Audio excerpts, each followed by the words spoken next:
regular military, which we're willing to do. We have to.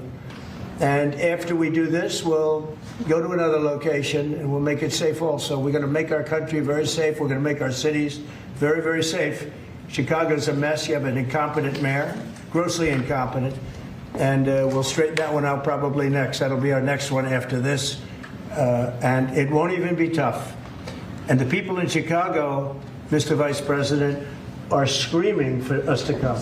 They're wearing red hats, just like this one. But they're wearing red hats. African-American ladies, beautiful ladies, are saying, please, President Trump, come to Chicago. Please. We're here in Baltimore City and we're seeing the same type of crime. Yeah. Just last month, a 13-year-old boy with 18 prior felony arrests was charged in a series of violent crimes in the city, including attempted carjacking, armed robbery, and assault. Investigators say there were several armed carjackings and robberies, a string of incidents, including on at least 2 days in July. Tonight, news of an arrest, a 13-year-old boy charged with carjacking, robbery, assault, and several other offenses. Police say when the boy was arrested, he was wearing a home ankle monitor. The suspect, apparently, already under the supervision of the Department of Juvenile Services. A young offender, police say, with 18 previous felony arrests in Baltimore City. His case, come to find out, 3 of them had ankle monitors on. Disturbingly familiar to Kamaya Lawson and her husband David, the couple, the victims of a carjacking in Hamden, July 1st. That crime caught on camera. The 5 suspects in that case, also juveniles. 3 of them, police say, were also wearing ankle monitors. Another example of juveniles released only to reoffend. Lawson frustrated over what's happening. I heard about the diversion program that they've been having with youth. Basically, they're going in and coming out and going in and coming out without any consequence. And I'm like, what's the point? In this latest case, police say a woman was carjacked at about 5:30 a.m. on July 27th on East Lanville Street near Hargrove Street. A dark-colored sedan pulled in front of her. 3 suspects jumped out, demanded her keys and wallet, then drove off in her car, while the other vehicle followed.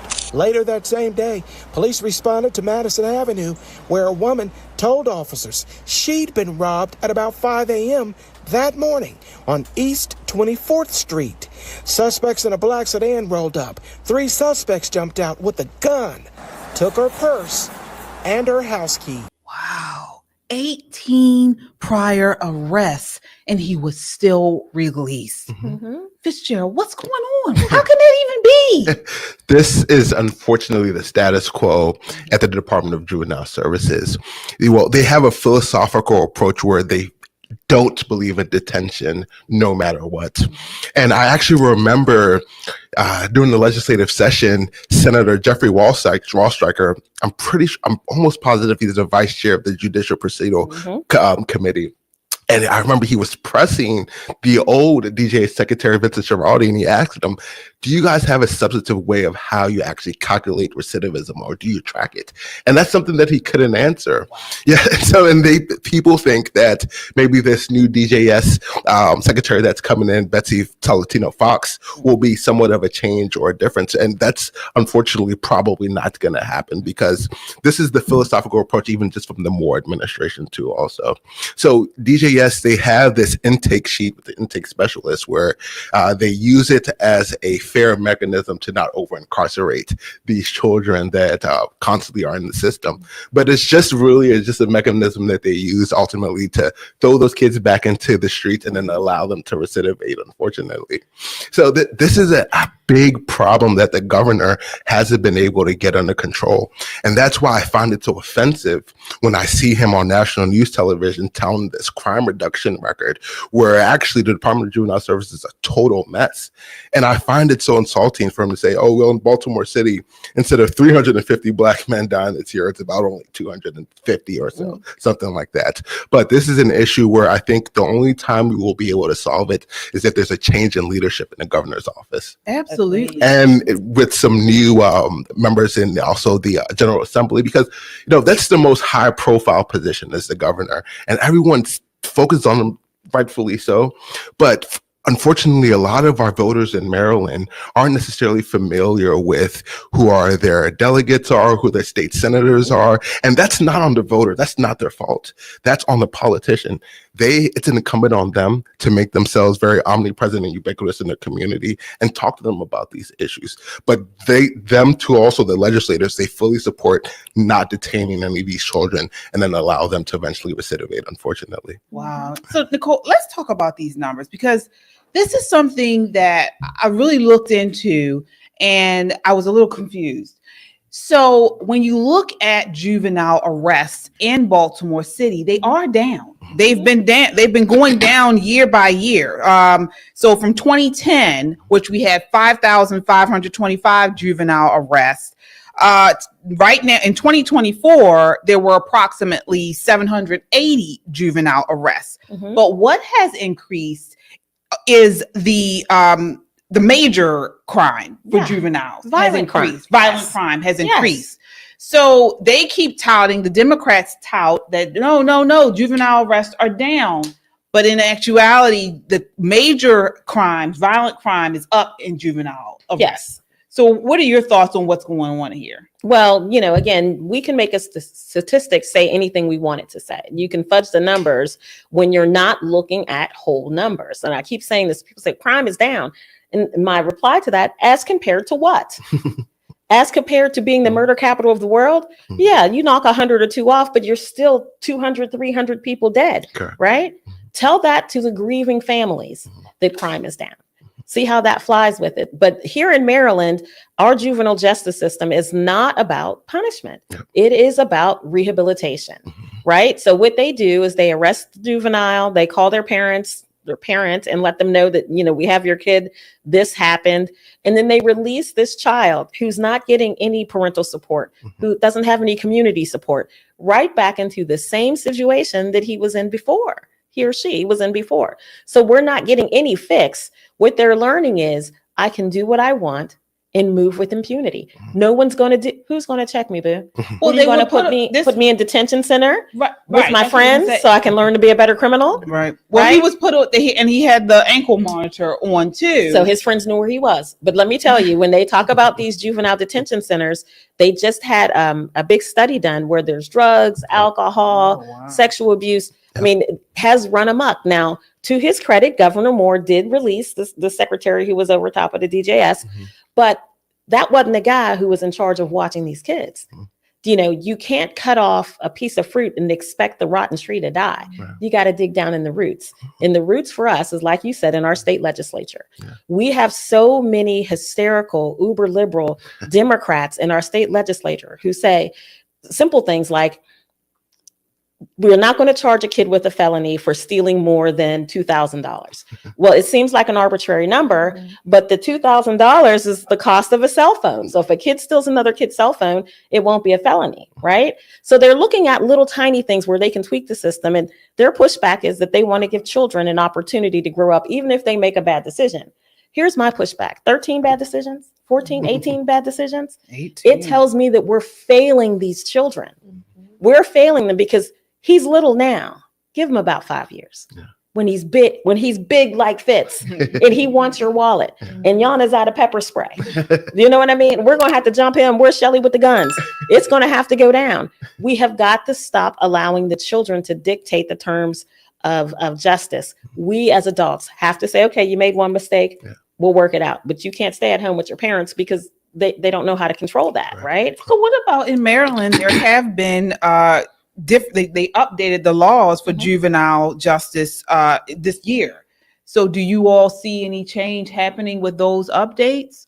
Because it looks like some of them juveniles aged 10 to 12 can now be charged with specific felonies. I think before it was 15 or so.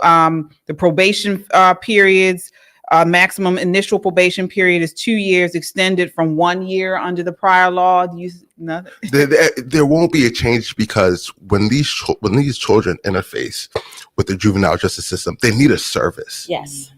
That's a requirement of the department, and there are about. Total really should be 12 different DJS facilities, and 4 of them are closing. And that's an issue. So when the child comes in, a lot of progressives, they like to talk about rehabilitation. Well, rehabilitation is not putting an ankle monitor on a child and then tell him to go back on the street and then commit more crime. Absolutely. That's not what that is at all. We need drug rehabilitation programs first and foremost, because the children are using hard drugs, also, not just marijuana. Sometimes the street level marijuana, can be laced with fentanyl too. Also, the children need vacational programs. These children we should look at even maybe boarding school for these children. Their parents have shown that they don't possess the skill or the dexterity to have their children under control, and now they're a threat to public safety. So the department needs to be reformed and overhauled, turned on its head, and give these children an actual service when they interface with the department or an intake specialist, for that matter. Yeah. Make no mistake, Maryland has enough programs. We've got a program about other programs. That's what I was going to say. Yeah. So, Fitzgerald, you're correct when you're saying that it's a philosophical approach that our legislatures have, because the philosophy that they have is Marxism. Absolutely. That is the philosophy that they're leaning against when they're making these policies, where they believe that there has to be rehabilitation, which they don't really provide. But regardless, they don't believe that these children deserve real punishment. And it all stems from this idea, well, these kids come from difficult upbringing, underserved communities, so we can't punish them because they're victims to begin with. So that's the philosophy that they're pulling this from. But it's not working. It's an experiment that they're doing on us, on regular citizens, and on these children as well. It's an experiment that they think somehow they will transform, which they're just getting worse. And the only way that I see to approach this is true, they have to be taken off the streets. We have to go after their families. Their parents need to be charged with neglect, because that is neglect. If your kid is doing drugs, if your kid is robbing and going around the streets late at night, you're neglecting your kid. So there have to be serious consequences for the parents or whoever the guardian is. If the child is under a state supervision, also the same type of consequences should be going towards whoever is running the group home or wherever this kid is staying. There's got to be some accountability somewhere, right? The problem that you find is that a lot of these children are maybe 15, 16 years younger than their parent, right? Who's still in the streets doing their thing. So they all should be charged. I thought that was the boarding school thing was a very good idea. Thank you. Well, they have the seed school. I know the one in DC. I know they have one here in Baltimore too, but the one in DC is a public charter boarding school. So the kids are there from Sunday to Friday evening. Their parents come and pick them up. Someone comes to pick them up, and they bring them back like late Saturday night. So they're only home like a day. But they managed to get arrested. They managed to get pregnant.